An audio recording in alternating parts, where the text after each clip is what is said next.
philodendron tour, and I just hit 20,000 subscribers on here, so thank you so much! Ah! Hey, welcome back. I'm Rose, my pronouns are she, her. Today I'm gonna show you all of my philodendron. Ah! Now instead of bringing all the plants to you, I'm gonna take you around my house. That's also easier so that I can talk about the situations that they are in. Let's start in my kitchen with one of the most basic philodendron scandens. I've also seen this called hyderaceum.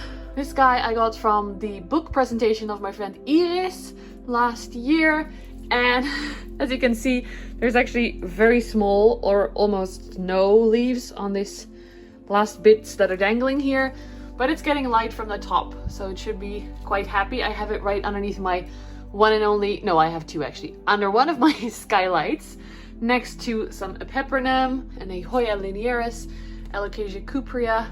I also have some boxes up there normally that I moved down to check if there were any philodendron in there. There is maybe one splendid in the back there, but I have several more big splendids to show you, so I'm gonna leave that.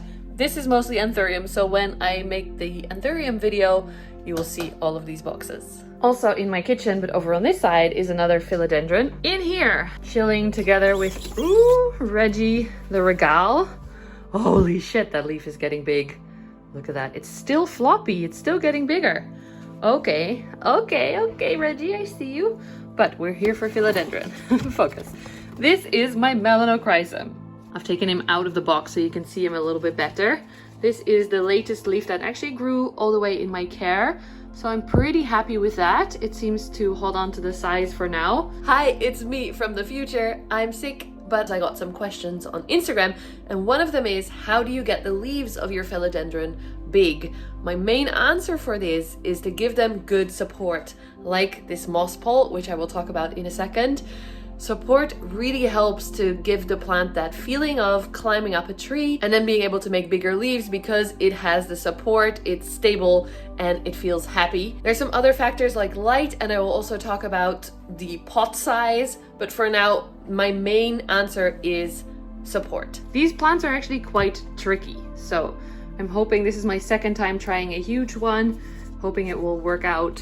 I have it on a moss pole that I hope it's gonna root into nicely. Usually on the back here you can see some of the roots that have gone into the moss, but I currently don't see anything yet. This is why I like to have the see-through backs of the poles so that you can see what's happening with your roots. And I get these poles from moss.poles on Instagram. They are flat back, so very handy. Ugh. Actually, I always said this is my favorite plant in the world. I'm not sure if the queen anthurium is taking over this spot after seeing it so big and happy in Kew Gardens last summer, which by the way I have a video about, but still, this is one of my absolute favorites. I could stay here forever, but we have many more plants to see, so let's go. Welcome to the greenhouse. Hiding in here is my Prince of Orange, which has grown so tall and so big. It does have some mealybugs, but so does everything else here. Probably also some thrips because, oh, I even forgot about this plant. I was gonna get rid of it. This is my paraiso verde, which this leaf looks very nice, but you'll see this is what they look like in Europe with a colder climate. Anything under 25 degrees Celsius, from what I understand, just becomes fully green, and this guy was covered in thrips, so yes. See? All the leaves are green with some spots of thrips damage and thrips themselves. Luckily, this one is not so bad, so it gets to stay a Prince of Orange. It just lives in the greenhouse, so it's gonna get a little bit of damage in winter. It's gonna get cold here, but not freezing, and last year it made it through quite nicely, so yay. Another question online was, what is my favorite substrate for philodendron? And that is the same as basically all my plants, my airy potting mix, which is 1/3 potting mix, 1/3 bark, and 1/3 perlite. These pieces of leca do not belong here. I personally really don't like growing in moss, but that is my own preference, and I recommend to use what you feel most comfortable with. Someone else asked where to buy a good potting mix in the US, And I highly, of course, recommend Becca de la Plante's mix. You'll have to check out her Instagram. She works with a company called Tanks, and she created a really nice airy mix for aeroids. Even though I've never tried it, the description of it sounds really good. While we're here, I'm lucky to have several rain barrels, so I can water mostly with rainwater. I'm pretty sure that's it. Let's go back inside. When we head into our very messy bathroom, we also have a philodendron here. This is my tiny micans. I cut it back a while ago because it had so much damage. It looked horrible. Now I'm trying to grow it up this pole. I'm very optimistic, as you can see, and hopefully it's going to be okay because, as you can see here as well, our windows are very badly insulated. We even have plastic in front of it to bring some more insulation, but in general it gets very cold in here in winter. Fingers crossed for this guy. This is growing in perlite, but only because it was struggling a lot, and these were cuttings without any leaves when I started them in the perlite, like a rescue mission. Back in the kitchen, I have two spots where I keep some philodendron. The cupboard here with mostly Hoya and my big terrarium. Let's start over here. Hoya, Hoya, Hoya. In this little terrarium is one philodendron actually. I've taken it out so you can see it a little bit better. This is my Marx Fantasy that was struggling a lot in the terrarium, so I moved it over here in the little terrarium, and now it has two new growth points. See them?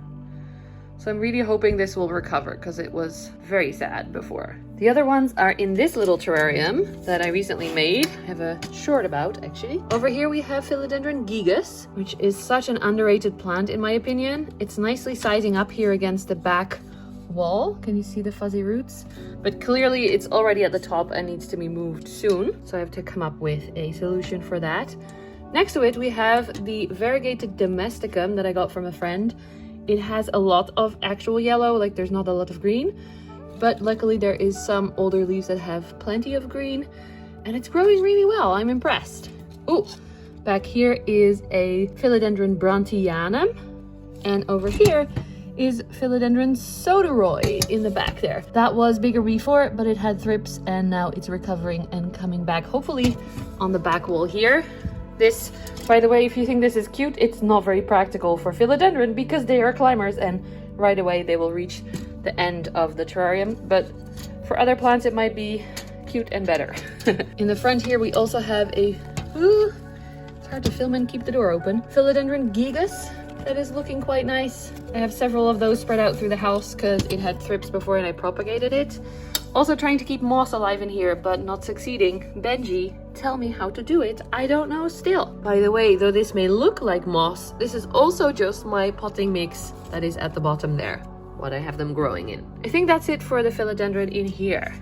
Let's pop over to the other side for the big terrarium. I have some philodendron on this side. In the back here is Philodendron lupinum.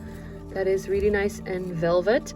It's still in a pot. It hasn't been planted yet because I still need to do a lot of terrarium care. In the back there is another brandtianum that is not getting enough light because the siltepecana is taking over. Also, I planted some micans here, but I've had some thrips issues in here, so these are not very happy. Cebu blue though seems to be doing well, which is not a philodendron, but still. Oh, hello! Look at this guy. This is Rogier.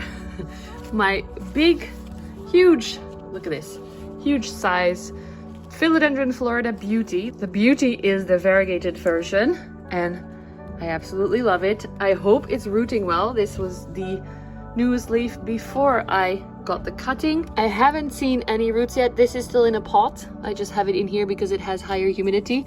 This was actually the leaf that was coming out, but it seems to not be super happy. I think it needs roots quickly in order to be able to keep that leaf alive, because this is a lot of leaves to keep alive with no or hardly any roots. Maybe I'll have to put that on a heat mat somewhere so that it gets a little bit more warmth, which will help to activate root growth. Hi, editing Rose here. I did take off all the leaves actually except for that new one and put it in a plastic baggie for higher humidity on a heat mat. I should have done that in the beginning, but I didn't want to cut off all those beautiful leaves. But it was clear to me the stem was starting to wrinkle, that it did not have enough roots to sustain all that stuff. I hope that this will help it to root quickly and then grow some new beautiful leaves for me. Now heading to the other side, there's a few really nice plants in here. This is my biggest Philodendron, Glorious, and it has been struggling as well. Like I said, there's thrips in here. It needed to adjust to moving in here, but I think it's gonna be okay. There's a new leaf coming. Next to it, we have Philodendron atabapoense. This one didn't want to size up for me for a long time, so I decided to plant it in here, and look at it now. Look at this. This is the latest leaf. And if you don't know, one of the reasons why I love this plant so much is the backs. They are so red. So the front of the leaves is a little bit like not super dark, a little bit silvery. Bam, red. Bam, red. Especially this latest one. Oh, it's so red. I love it. Good job, little one. It's a weirdo, by the way, because it grows its aerial roots up. Look at this whole bunch of aerial roots just growing up the glass, and there's a new one there. So I popped some moss next to it. And then after filming, I also stuck a stake in here because I noticed it was still a lot more wobbly than I wanted. Coming back to that question of leaf size increase, I've noticed that plants with good support, good stability, and possibly some moss to grow into, they size up much quicker. You can see that for this plant, being in a bigger pot, basically a bunch of soil, and maybe also a higher humidity helped. I'm really curious to see now that it does have support if that is gonna help even more. I'm really happy with this decision. I thought it was gonna be too quick of a climber, but so far so good. And same with the Glorious. So yay. One more that is not doing so well is this gigas. Look at it compared to its little brother that I planted later. This to me looks like thrips damage, the browning of the new leaves. Though the newest of new leaves looks okay. I've been struggling in here, but I will make a separate video about the terrarium and the issues I've been having. let's head to the living room. I put up a lot of Christmas lights so it looks super cute. Down here is my baby Casper. So Casper is my Florida ghost. It was doing really well, but it didn't ever turn fully white anymore, I noticed. This is a little bit of burn damage. I watered it right away and it was too close to my strong grow light. But I have it under this grow light because I want this plant to be white again when the leaves come out. The older leaves are more minty than the newer leaves, so that shows me that it needs more light. I have it on this pole. These are by Trough. They sent these to me, so that was gifted. Thank you guys. And as you can hopefully see, Casper really loves the moss pole. Hopefully you can also see a little bit the size increase that a moss pole gives here. So another answer for your question about how to make the leaves bigger. There are 3 plants on here, so we have a new leaf coming out here, over on this side as well, and then down there is the last growth point, and the whole pole is covered in roots. This needs an extension soon. Fingers crossed that Casper gets some more white. Quick update to show you that it actually is looking a lot more white than the other leaves. Maybe it's not so easy to see in this light, but it does look very promising. I'm happy. I have another mini baby ghost that does have a lot of nice white coming out and then mint, and it actually makes several growth points. So we have a very white new leaf coming out here. Wait, I'll carry it to the light so it's a bit better. This one definitely was doing a lot better. I recently moved it to this spot, so I don't know if it will get enough light here. We will have to see, but look at that. That is what you want your ghost to look like. So pretty. Still one of my favorite plants. It's been so gloomy today, but the sun came out for us. Yay. Let's look at the baby terrarium. This actually was my first terrarium ever. I wonder if there were some people who will remember me getting this. I'll have a video linked here. And I have a few very nice philodendron in here and next to it. So over here, oh, we're starting with the best one ever. Okay. This is my little baby Rupert, my Philodendron Florida Beauty. Yes, I'm super lucky to have 2. This latest leaf looks adorable. Also, it has enough green. I was a bit worried because this was the previous leaf. And as you can see, it's mostly yellow with a tiny bit of green there. The 2 leaves before that had nice variegation, nice marbled variegation. And the original leaf was a half moon. I got this from Ruperobe, which is a mostly begonia shop, but they're starting to do more aroids. Really happy with this and how it's progressing as well, the leaf shape. This is why I love philodendron. Yes. Then in the back here we have 2 moss poles, again from moss.poles on Instagram. This is a Glorious that I'm hoping to size up. As you can see here, it seems to really like the higher humidity in the terrarium and is starting to root into the pole. So that's awesome. and I can make extensions to this pole once it gets to the top, so it should be okay. Over here is my melano, my smaller melano that I had before the big one, and that got to the top of the pole as well, so I cut it back and then planted the top cutting at the bottom again, so it gives me a little bit more time, because these small moss poles fit right into my terrarium, and if I have an extension like this one or a longer one, then it needs to be outside, and I'm sure they prefer higher humidity in here. It has some patterns on here, and that is called chlorosis. Often is a sign of nutrient deficiency, but it can also be because it's very close to my grow light here. It's actually not a grow light, it's just a LED light that I use a lot. That's it for the philodendron in here, but right next to it we have a very wobbly pot. This is Splendid, Spencer the Splendid. Look at this latest leaf.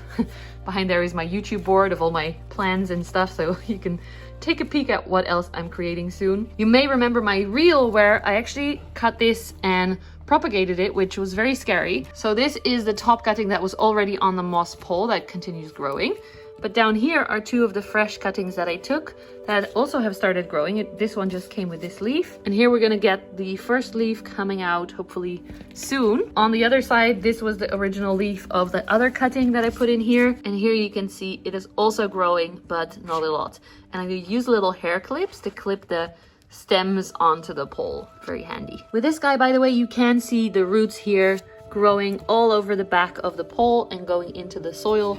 So I love seeing this a lot. It's a sign that the plant is happy to me. So Spencer is not getting the humidity of the terrarium, but I spray the pole often, and it is getting the nice light from that LED light. So hopefully this will be okay for winter. All the way over on the left side of my window, we have Vicky. If you remember, Vicky the variegatum, one of the first velvet plants that I bought. And I struggle with her a lot. So here, down here, it looks beautiful. This is a new leaf on the bottom part of the plant, because there is a growth point there. But then here we have so much empty space. So I'm trying to reroot this part so I have a top cutting. It's not working out yet. I didn't put any moss in this time, so I think it's drying too quickly, so it's not moist enough for the roots to grow. 5 minutes later. Okay, I did it. We have some moss in there and some soil. I also covered up the pot a little bit better. So hopefully this will help this plant. Another question from Instagram was, can velvet leaves take full sun? And in my experience, the answer is definitely yes. I have this one and my gloriosums in my south-facing window, so they get quite a few hours of full sun. If it is height of summer, I will hang a shade cloth. I think they can take a few hours. In general, I think our plants can take a lot more light than we think when we see bright indirect light or shade plants or something like that. I have a lot of my plants growing very quickly in my south-facing windows. One area that I completely forgot to film is this little box. Maggie is here with us as well. And she says, let's look inside. Oh, Maggie! What's in there? Whoa! This is mostly terrarium plants that I got at the Botanica market. If you want to check that full video, check it here. And I also have a whole video of it. I do have some philodendron in here. Let's see. Here is one more cutting. This is actually pretty dried out, so I think it needs something else to start to root. This is Philodendron burle Marx Fantasy. And then on the other side, this is a cutting of Philodendron majestic, I think, which is a hybrid of sodiroi and something else. And that also doesn't look amazing. I think it gets a little bit too dry in here. I have it in moss, but yeah, this needs something else. After I finish editing, I will look into that. But first, I want to finish editing. Oh, the sun. It's like sunbathing in my south-facing window. The last few plants are my favorites, and they live in my south-facing window, so it's easier to show you them from here, because this way you actually get to see them with the light the right way around. In this next part, you may hear some background snoring noises, which was not me. It was Mickey. He says sorry. First of all, on this side here, look at this beauty. This is my pastazanum. This is the latest leaf. It is always very dusty. I don't know why. There's always cat hair stuck to it. Also, it has some stickiness, I think, from mealybugs. But it currently has 2 leaves and one on the way. I actually cut off a lot of the older leaves because they were very damaged and ugly. So there's a whole bare stem down here with a lot of ugly leaf bits left over, but it's made this plant a lot more easy to have in my windowsill. This plant is easy to grow, but the other one in this pot is actually my favorite from these two because it's a little bit plain, in my opinion. If you know pastazanum, once these get really big, they get super nice and pillowy. But when it's smaller, it just looks like still nice, heart-shaped, but plain green leaf. So I don't know exactly. Down here, actually, don't know if you can see that. This is a nice little perfect heart. I like to plant different plants together in one pot so you get a little bit more of a full bottom as well. I like a full bottom. It's a little bit more boring to look at the empty soil in here, so I like to pop in some crawlers or climbers that I can like crawl all over the floor to make it look nicer. And this is Philodendron hederaceum scandens neon. So this is the neon version, the heart-shaped leaves. It grows all the way here as well. So really cute. I think it looks very nice with these long pots. I always get a lot of questions about these long pots. They are by Elho and they're actually an outdoor planter officially, so there's no drainage. This thing is what is the drainage. So if you don't like that, you might have to keep looking. But if you don't mind, this is the Greenville trough. And I have two of these. This is a little bit, how can I show you without throwing soil all over the floor? This is a little bit thicker and shorter. They also have one that is longer and it's a little bit more narrow. So this is a little bit more of the chunky one, but I like it a lot. And then the last plant in here, which you have already seen because I've been waving it around, is my Philodendron plowman. This is one that I would recommend because from right as it's really small, it looks adorable. Look at these leaves. It's getting really nice and big now as well. It has the silvery pattern and it also has ruffly petioles, which is so pretty to look at. It's just pretty on all sides compared to the pastazanum being mostly pretty when it's huge. But this leaf, look at that. How beautiful is that? Oh, it's sticky as well. I feel like mealybugs are slowly taking over my house. They have to start paying rent. Oh, fun fact about this plowman actually, it is making a flower. How cool is that? This is my first philodendron flower, so I'm quite excited to see what it will look like. I'm not necessarily into trying to pollinate it. I'd rather not have my plant work on seeds for a super long time. I'd like to have more leaves because that's what I find pretty. But it's still cool to see that it is happy and it's making a flower. Because I'm sick, I'm a bit late with editing. This video is going up in a few hours, but it does mean that the flower is now open. It opened last night, so that's kind of perfect. I get to show you it open as well. The stem has become a little bit longer, and here is the inside. Look at that. I think it can open a little bit more, but this is it for now. And I often get the question of what a flower smells like, but currently I'm not really smelling anything, so I can't help with that. If you know what philodendron flowers sometimes smell like, please let us know in the comments. That'd be interesting to know. Let's move over to the last pot. It's the same exact pot. And again, I have different plants in here. Let's start down here. Here I have a little philodendron lemon lime. It's also known as Malay gold. It has the longer leaves. I just got it as a very small plant, so it doesn't look very big yet, but hopefully it will get a little bit bigger. The rest of this is all gloriosum. Can you believe it? It's so cool. I have two gloriosum plants in here, and they're both growing from one side and then inwards, so it's a little bit of a jumbled mess over here. But on this side, I have one that I got as a very small cutting. I got from Jess, my friend, and it's slowly starting to gain in size, so that's really nice. Good job, little one. And then on the other side, this one was another one that I got them both from friends. I'm so lucky. And this one was actually a top cutting, so it already had big leaves. It struggled a little bit in my care. This one was getting bigger, but it came out as I was on holiday and it just got stuck and broken. Can you see that? Wait, okay, this is better. Here's the broken one that came out while I was on holiday. And then the next one was this one. Can you believe it? This was the latest leaf. It is so beautiful. This is why I wanted a gloriosum. Huge, shimmery leaves, pillowy, velvet, heart-shaped. And there is another one. Where is it? Oh yes, over here. There's another one on the way. It is also looking really big, so I'm afraid it's gonna get stuck. but so far so good. I'm keeping an eye on it and I love it. The new leaf has opened without any issues. It looks amazing. And if you don't know, philodendron actually have this red or pink edge along the leaves. Kind of hard to see. Very cool. They also often have this silvery markings. And I know when you hear silver markings that it's often thrips damage, but with this plant I've noticed it is not. It is just something that it does some kind of sliminess. You can even see it here, sliminess on the leaves. So if you see this, don't worry. If you see other types of silver damage, check for thrips. And the last tip for growing bigger leaves is light. My plants, like I said, in the south facing window get a lot of light, and I personally believe that that helps them to grow bigger. I'm so happy with these. For a long time I thought philodendron would be a plant that I would never be able to afford. They were over 200 euros in the garden centers, but recently I've seen them for under 30 euros. Smaller plants, but also bigger plants. I've been buying them for my friends even because they were so pretty, happy looking and affordable.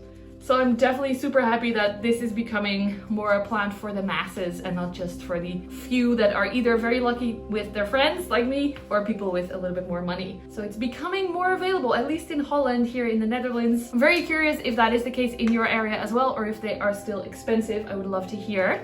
Let's see if I can have both my babies on my lap for the ending. That's it for this tour. I hope you enjoyed it. If you did, oh shit, I cannot do a thumbs up. My plants will fall. Please give this video a thumbs up. Subscribe if you haven't already. I saw that a lot of people are not subscribed but are watching my videos. So hi, welcome. Please subscribe. You can also join my YouTube membership or Patreon to ask all your questions and a little bit more chat and contact with me. Thank you so much everyone for being here. I can't believe we are at 20,000 followers. Thank you, thank you, thank you. I really still enjoy making Planty content and I hope you enjoy my content as well. If you have any suggestions, also please let me know in the comments. I love making videos that people request. So hit me up there if you want. Thank you and I'll see you again soon. Bye!